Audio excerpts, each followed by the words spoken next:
21 September 2024 रोजी आदिवासी संघर्ष नेते कॉम्रेड जे.पी. गावित, श्री चिंतामण गावित, श्री मोहन गांगुर्डे यांच्या नेतृत्वाखाली सुरगाणा तालुक्यातील सर्वपक्षीय कार्यकर्ते आणि सर्व आदिवासी संघटनांच्या कार्यकर्त्यांची बैठक घेण्यात आली आहे। आदिवासी संघर्ष योद्धे श्री चिंतामण गावित यांनी सांगितलंय की आज सुरगाणा येथे तालुक्यातील सर्वपक्षीय बांधवांनी एकत्र येण्यासाठी सांगितलं होतं। पक्षभेद बाजूला ठेवून एकत्र या असं आवाहन केलं होतं, परंतु काही पक्षांनी या बैठकीकडे पाठ फिरवली, त्यामुळे काही लोक आदिवासी विरोधी आहेत हे त्यांनी सिद्ध केलं। महाराष्ट्र राज्यातील आदिवासी आमदार आणि आता सत्तेत असलेले आमदार तोंडातून एकही शब्द काढत नाही। शासन चुकीचा निर्णय घेत आहे तरी सत्ताधारी आमदार सभागृहात बोलत नाही। हे फक्त आपल्या आदिवासी मतांवर निवडून येण्यासाठी प्रयत्न करतात। ही गोष्ट सर्व आदिवासींनी ओळखणं गरजेचं आहे। यांना त्यांची जागा दाखवा असंही आवाहन त्यांनी केलंय। श्री मोहन गांगुर्डे यांनी म्हटलंय की आदिवासी आरक्षणावर जे लोक नोकरीला लागलेले आहेत त्या सर्वांनी पुढील लढ्यासाठी आर्थिक सहाय्य करावं, इतर विविध ठिकाणांहून निधी उभा करून आंदोलनाला बळ द्यावे, कारण आदिवासी आमदार बोलत नाही आणि आर्थिक मदतही करणार नाहीत। यांच्याकडे टक्केवारीचा अफाट पैसा आहे पण ते समाजासाठी देणार नाहीत। ही बाजू आदिवासी बांधवांनी समजून घेणं गरजेचं आहे। यावेळी कॉम्रेड जे.पी. गावित यांनी सांगितलंय की डॉक्टर बाबासाहेब आंबेडकरांनी आरक्षित केलेल्या आदिवासी आरक्षणावर धनगर समाजानं घुसखोरी करण्याचा प्रयत्न केलाय आणि शासनानं त्यांना छुपा पाठिंबा दिल्यानं आदिवासींचे आरक्षण धोक्यात आणलंय। धनगर आणि इतर समाजानं आदिवासी आरक्षणावर नजर ठेवली आहे। आपल्या योजना, आपल्या सेवा सुविधा, हक्क, अधिकार हिसकवण्याचा प्रयत्न सुरू केलाय। याला कारण आपल्या आदिवासी समाज संघटित होत नाहीये आणि त्याचा फायदा धनगर समाज आणि आदिवासी विरोधी शासन जाणीवपूर्वक करते। नाशिक येथील पेसा 17 संवर्ग आंदोलन आणि 28 सप्टेंबरचा मोर्चा हे आदिवासी जनतेच्या एकात्मतेचे प्रतीक आहे। त्यामुळे आदिवासी समाजाच्या तळागाळात आदिवासी लढा पोहोचलेला आहे। त्यामुळे सर्व आदिवासी बांधवांनी आपापल्या भागात आदिवासींचे हक्क आणि अधिकार समजावून सांगितले की सर्व समाज बांधव येणाऱ्या संघर्षात उतरतील। धनगर समाजाला आपल्या आदिवासींमध्ये समाविष्ट केले नाही तर धनगर आपल्या नोकऱ्या, योजना, सवलती आणि आपल्या जमिनीही विकत घेतील, आपल्या हक्क अधिकारांचे भागीदार होतील आणि आपला समाज दारिद्र्याच्या रांगेत ढकलून देतील।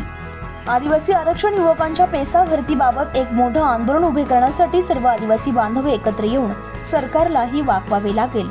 यासाठी आम्ही तिघे उपोषणकर्ते, युवा उपोषणकर्ते आणि जिल्ह्यातील आणि महाराष्ट्रातील नेते, आदिवासी संघटना, कृषी संघटना, इतर समाजसेवी संघटना एकत्र येऊन एक आदर्श प्रभावी लढा उभा करून आदिवासींचे आरक्षण वाचवण्यासाठी आरपारची लढाई लढू असं सांगण्यात आलंय। यावेळी तालुक्यातील आदिवासी कार्यकर्ते, नागरिक, युवक, खाजगी, सरकारी नोकरवर्ग, छोटे मोठे व्यावसायिक, पोलीस पाटील, सरपंच सदस्य, महिला भगिनी, विविध पक्षाचे आदिवासी संघटनेचे नेते, पदाधिकारी मोठ्या संख्येने उपस्थित होते।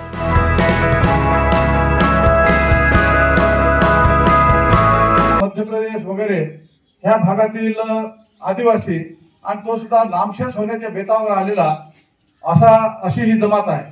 जसं आपल्याकडं कातकरी जमात, ही जमात फार थोडी ठिकाणी आहे। म्हणजे ठाणे जिल्ह्यामध्ये आहे, आपल्या इगतपुरीमध्ये थोड्याफार प्रमाणात आहे, पेठमध्ये 2-4 गावांमध्ये आहे।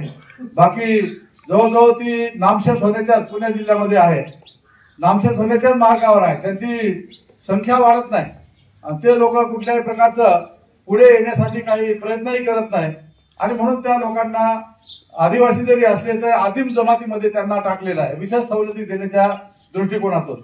तशी धनगर ही जमात सुद्धा नामशेष होण्याच्या मार्गावर आहे। याची संख्या सुद्धा फार कमी आहे, परंतु धनगर आणि धनगर हे शब्दामध्ये फक्त र आणि ड ह्या 2 अक्षरांचा खेळ करून हे सरकारनेच हे पिलू सोडून दिलं।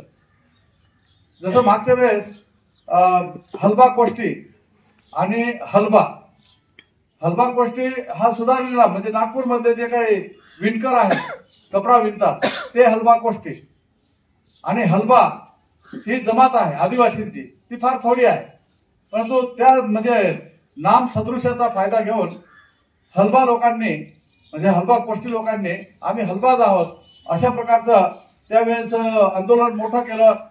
चेंगराचेंगरी झाली, पिचडने राजीनामा पण दिला त्यावेळेस, पण पिचडने ठाम भूमिका घेतली होती आणि तिथं चेंगराचेंगरीमध्ये 2-4 माणसं हलबा कोष्टीचे मेले आणि तो जो ओव्हरब्रिज आहे तिथं त्याला आता हुतात्मा हलबा कोष्टी उड्डाण पूल म्हणून अशा प्रकारचं नाव पण दिलं त्यांना। पण शेवटी घटनेमध्ये जे तरतूद आहे ती काय पूर्तता करू शकले नाही, म्हणून त्या हलबा कोष्टींना आपल्या आदिवासीमध्ये घातलेलं नाही। तसा हा सुद्धा प्रकार तसाच आहे।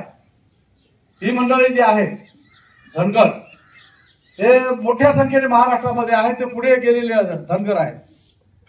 आणि म्हणून आज आपल्याला ही माणसं आपल्यामध्ये येऊ पाहतात आणि आले तर अनेक लोकांनी सांगितलं ते काय करतील, म्हणजे आपण जिथं आहोत तिथून अजून पाठीमागे परतवण्याचं काम करतील. मला वाटतंय की आज जे 24 लाईव्ह महाराष्ट्र न्यूज साठी भागवत गायकवाड, सुरगाणा.